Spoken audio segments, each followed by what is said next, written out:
Dulur PWI Sumsel, kembali di channel PWI Sumsel Official bersama Dr. Pirko. Dan di ruang studio sudah hadir Sekda Kota Palembang. Kalau akrabnya saya biasa manggil Kak Ratu Dewa. Bukan Kak Iwan. Kak Iwan. Kak Iwan. Sudah tidak asing lagi, beliau banyak sekali kegiatan-kegiatan di luar kegiatan Sekda, terutama olahraga, dari bulu tangkis, apalagi banyak pokoknya.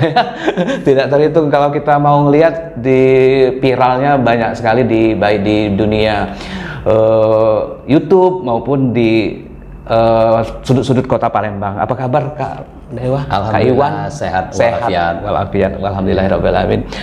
Kak Dewa ini senior, kemudian inspirasi bagi saya sebagai wartawan di Palembang ya. Dan saat ini memimpin ASN sekota Palembang ya, di bawah pengendalian Kak Iwan. Kelihatan Kak Iwan santai sekali hari ini ya. Baju t-shirt, kaos, dan tadi aku pikir saya mau pakai kemeja tadi kan. Pengen tampil apa adanya Bella. Siap, Kak Iwan pengen tampil apa adonyo. Langsung aja Kak, berkaitan dengan tugas tupoksi Kak Iwan sebagai Sekda Kota Palembang ya. Terutama berkaitan dengan kita tidak lihat fenomena sosial dulu, tapi lihat bagaimana standar pelayanan publik masyarakat Kota Palembang. Mungkin itu yang bisa dijelaskan untuk yang pertama ini. Ya, yang pertama tugas seorang sekretaris daerah itu memang berat ya. Dia dikatakan berat, tapi kalau kita nikmati ya terasa enak, enjoy gitu kan. Intinya mengkoordinasikan baik itu administrasi maupun mengkoordinasikan seluruh organisasi perangkat daerah yang ada di Kota Palembang. Di samping itu membantu Pak Wali di bidang administrasi. Tetapi di balik itu semua ada 16 jabatan yang melekat di sekretaris daerah. Katakanlah itu sebagai Baperjakat, dalam hal ini saya sebagai ketua Baperjakat, Badan Pertimbangan Kepangkatan dan Jabatan. Jadi saya sebagai ketuanya, terus ketua tim penjatuhan hukuman disiplin, ketua percepatan pembangunan dunia usaha, terus sebagai Dewan Pengawas PDAM, cukup banyak, ada 16. Ada 16 yang melekat jabatan yang melekat sebagai jabatan daerah. Oke. Dari persoalan-persoalan yang dihadapi berkaitan pelayanan publik, kira-kira yang paling krusial ya di Kota Palembang ini, kalau orang mempersoalkan misalnya soal banjir, soal sampah yang sehari-hari yang dihadapi oleh masyarakat, kira-kira apa yang menjadi yang selama ini menjadi tugas yang selalu untuk diperhatikan seperti itu? Iya, sebenarnya ada beberapa isu sentral yang ada di Palembang. Pertama tadi yang sudah sahabat saya Pierre bilang, berkaitan dengan masalah banjir, genangan air, yang berkaitan dengan masalah kumuh, yang berkaitan juga masalah persampahan, dan yang berkaitan juga masalah kemacetan. Nah, ini ada yang isu-isu sentral yang mengemuka di Kota Palembang, dan ini yang selalu menjadi keluhan di kalangan warga, tidak hanya warga yang high class, tetapi warga yang memang di level bawah menjadi keluhan betul. Sebenarnya yang paling krusial tadi isunya banjir, kumuh, atau fenomena sosial lainnya? Kalau saya lihat yang paling tinggi soal genangan air. Genangan air ya. Kebetulan saya kelola langsung kan sosmed yang ada di saya, Instagram saya, cukup banyak pengaduan masalah banjir. Ketika hujan sedikit, genangan air tinggi, di mana-mana saya dapatkan DM, SMS, WhatsApp, selalu soal banjir, soal genangan air. Ini memang skala prioritas yang segera harus diatasi.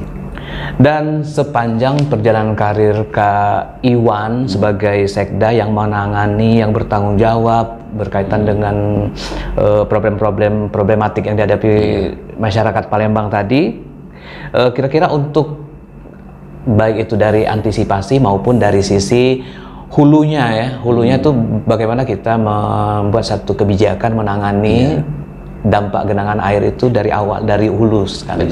Kira-kira seperti apa? Ya, memang persoalan banjir ya, memang persoalan yang cukup krusial yang ada di Kota Palembang.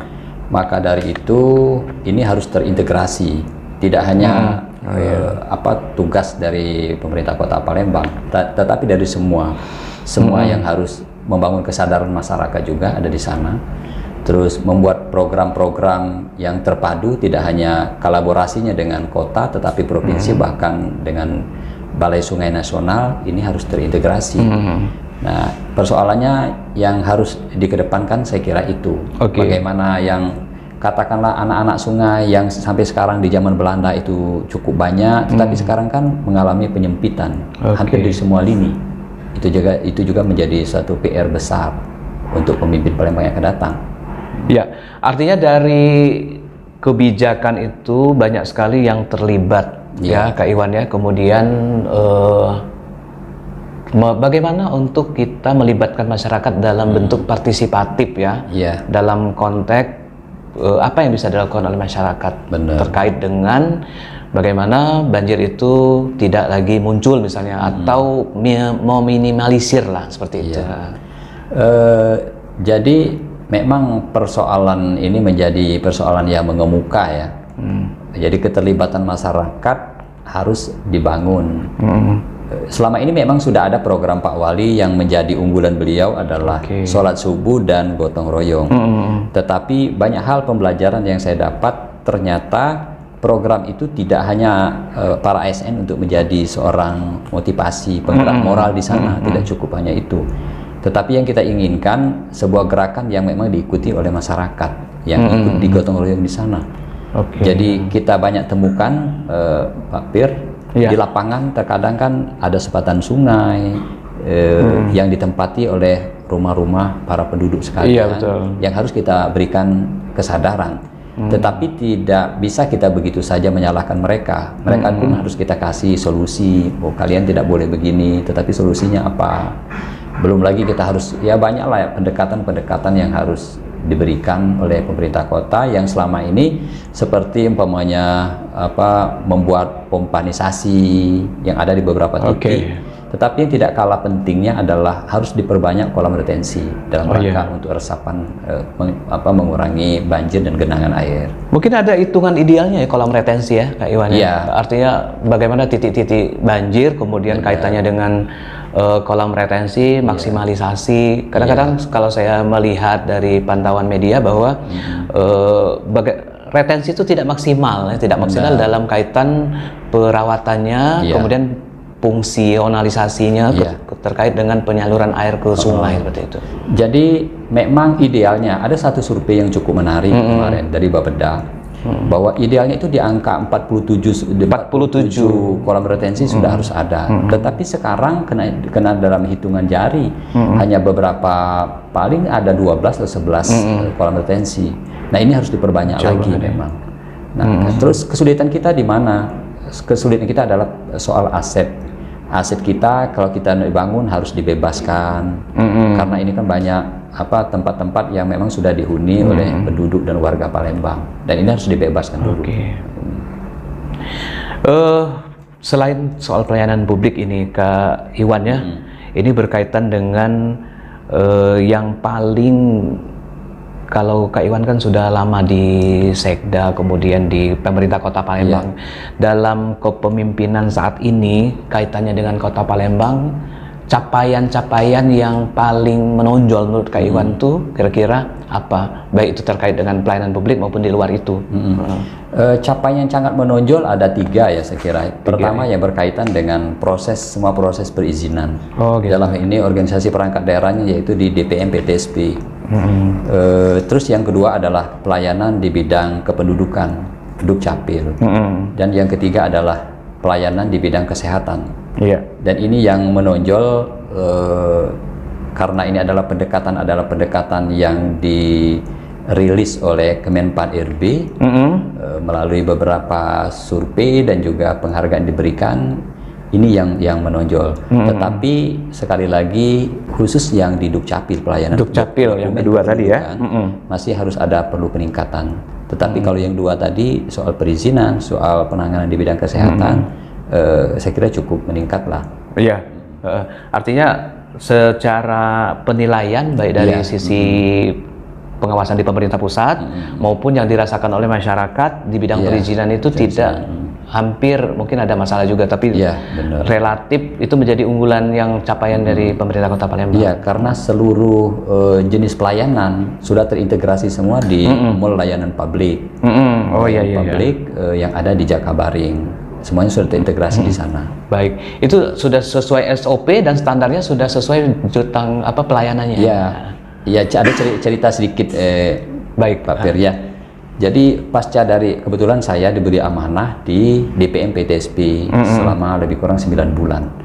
Waktu itu saya ingat betul Pak Jokowi mencanangkan soal SOP. SOP yang kadang hampir memakan durasi waktu 1 bulan.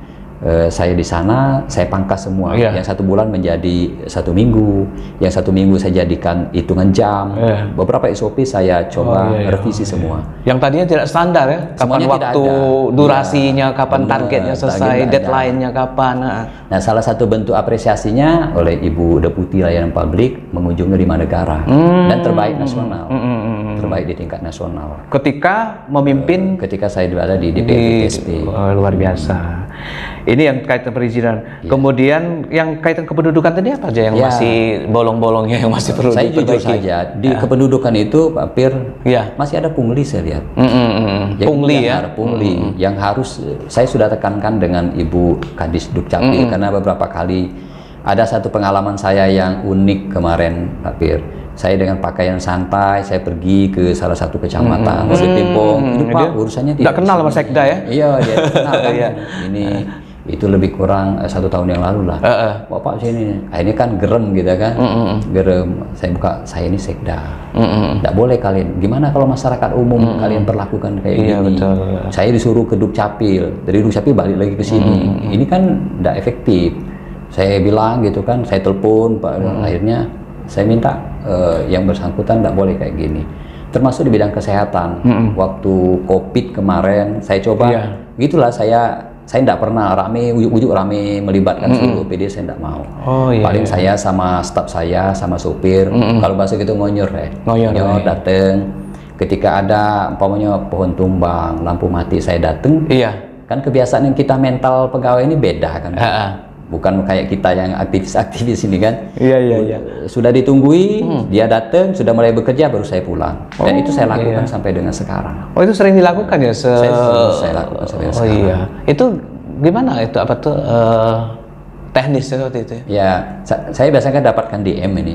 DM, kadang kan dapat WA, dapat SMS. Saya langsung cross check lapangan. Kayak kemarin kan ada lampu mati. Saya datengin, saya cek, oh benar lampu mati. Saya telepon dengan, saya biasanya langsung ke kabitnya. Kabit yang memang membidang itu kadang kekasihnya. Saya minta tolong dibeneri. Sebelum dia datang, biasanya saya belum pulang. Datang dia mulai benerin, baru saya pulang. Termasuk malam biasanya saya begitu. Kadang saya lewat. Dan itu tidak diekspos ya? Ada, paling saya ekspos di Instagram saya. Oh, di akun ini Kak Iwan ya. Saya itu males pokoknya runtang-runtung, kadang kepala dinas rame hampir 5-10, apalagi pakai titut, saya agak males lah yang itu. Mungkin tidak zamannya lagi seperti itu. Apa adanya lah. Jabatan ini kan tidak selamanya. Betul, jabatan tidak selamanya nih, makanya cari jabatan baru lagi. Ini Kak Iwan, ini berkaitan dengan saya pikir Kak Iwan ini masuk sekda yang sukses lah ya, berkaitan di Kota Palembang, kemudian dibanding dengan sekda di negara lain lah. Artinya apa yang menjadi capaian yang dilakukan oleh Kak Iwan tentu ini menjadi satu kebanggaan lah bagi warga Kota Palembang ya. Tinggal lagi bagaimana kadang-kadang masyarakat itu tidak bisa, bukan tidak bisa ya, bagaimana mereka bisa memberikan satu bagian penting ya untuk partisipasi seperti itu, untuk partisipasi sehingga membangun Kota Palembang. Kalau menurut Kak Iwan saat ini yang paling mendesak untuk Kota Palembang dilakukan satu pembenahan itu apa aja? Satu, penanganan soal banjir. Infrastruktur apa itu ya? Terus yang kedua infrastruktur. Infrastruktur karena Palembang ini kan adalah wajah kota, barometernya Sumatera Selatan ada di Palembang. Maka dari itu infrastruktur banjir ini harus benar-benar dikelola dengan baik. Itu prioritas utama dan yang memang terasa oleh warga kita. Itu yang harus prioritas kita tangani. Iya, betul. Kalau yang lain kan dia ngiring dengan sendirinya. Betul. Soal kejadian. Oke. Artinya yang menjadi prioritas, yang menjadi wajah Kota Palembang, Sumatera Selatan ya, Sumatera Selatan dalam konteks provinsi, bahwa orang akan melihat itu Palembang dulu kan, bahwa Palembang memang menggambarkan ini Sumatera Selatan seperti itu kan. Kak Iwan ini nyelip dikit ya pertanyaan ini, tidak apa-apa ya kira-kira. Tidak apa-apa. Kalau saya bilang kan seperti ini, kalau masyarakat itu kan, kalau Sekda itu sudah tertinggi. Kalau masyarakat tuh sudah mengestimasi, mengasumsi lah bahwa Kak Iwan tuh akan mencalonkan sebagai wali kota Palembang. Kalau saya sih belum pernah dengar langsung dari Kak Iwan, oh saya siap untuk jadi wali kota Palembang. Artinya apa yang menjadi langkah-langkah baik strategis maupun apa yang menjadi agenda terkait dengan 2024. Artinya yang bisa dilakukan berkaitan dengan tahun politik ini, saya yakin bahwa agenda itu sudah di PR-nya Kak Iwan semua kan. Jadi kalau jadi orang nomor 1 di Kota Palembang, itu yang akan diimplementasikan. Silakan Kak. Ya, pertama kata orang saya ini sedikit sukses lah ya. Karena Pak Pir kan sahabat saya, Pir bagian dari sejarah hidup saya juga. Karena saya dari mulai mahasiswa, berkeluarga sampai sekarang kita hubungan baik. Saya sering katakan bahwa saya ini tidak serta-merta posisi dalam sekarang. Karena saya orang marginal, jauh dari kampung, 124 kilo dari desa saya ke sini. Peran ibu saya sangat menentukan dalam kehidupan saya. Karena jujur saja ada satu cerita yang menarik ketika saya bicara dengan ibu ini adalah gimana saya selesai kuliah itu tahun 92. Terus saya diwisuda di 2002. 92. Mak saya itu waktu saya wisuda pernah ngomong bahwa ketika pemilihan kuncir, mak saya bilang, "Wan, Kage, saya ingin mak suatu saat kamu seperti bapak yang berikan kata sambutan." Waktu itu yang kata sambutan adalah seorang sekretaris daerah. Itu mak ngomong tahun 92. Saya wisuda itu tahun 92, masuk 87. 1 April 2019, doa mak itu benar-benar dijabah oleh Allah Subhanahu wa taala. Saya bukan ingin cerita dan sukses luar biasa ya, sukses seorang Ratu Dewa, bukan, tetapi bagaimana doa seorang mak yang, mohon maaf saja Pir, mak saya itu buta huruf, yang jauh dari kampung, dia tidak mengenal Ratu Dewa ini eselon 2, eselon 2 sekarang, eselon 3, eselon 4, dia tidak kenal itu. Terus dia tidak kenal yang macam-macam lah dunia birokrasi. Tetapi sekali lagi doa mak adalah menentukan segala-galanya. Berkaitan dengan itu, semua orang punya keinginan untuk sebagai seorang wali kota, karena dia ingin punya polisi yang lebih besar. Saya ini kalau yang ditanya soal itu, bagi saya mengalir dengan sendirinya. Saya tetap fokus dulu sekarang. Pada saatnya nanti, kalaupun ditakdirkan saya harus dalam posisi menentukan sikap untuk menjadi calonnya wali kota Palembang, ya kenapa tidak, kan begitu. Tetapi sekali lagi, karena relatif masih cukup lama, saya lagi berusaha bahasa kitanya memberikan yang terbaik buat warga Palembang. Nanti ada penilaiannya, penilaian itu nanti kita lihat, tentunya pendekatan ilmiah melalui survei. Dan ketika harus saya menentukan sikap adalah ada indikator-indikator itu, maka saya harus menentukan sikap itu. Jadi kalau keinginan tetap ada dan sangat mungkin, karena peluangnya sangat besar ya. Bicara peluang kan, tinggal nasibnya. Tapi saya yakin apa yang dicita-citakan, apa yang diinginkan oleh seorang Kak Ratu Dewa, Kak Iwan saya manggilnya ini, yang lebih akrab, karena bagi dunia wartawan, dunia aktivis, beliau tidak asing dengan teman-teman, karena beliau ada orang lapangan. Jadi wajar kalau dia ngomong bahwa diam-diam ke dinas terkait, kemana. Jadi sangat mungkin karena dia berada di birokrasi yang sebelumnya berada di tengah-tengah masyarakat, dari kalau dia pengakuan dia dari marginal dan sampai jadi sekda. Sebenarnya banyak pertanyaan mau diajukan ke Kak Iwan, tapi sesi kita masih banyak Kak Iwannya.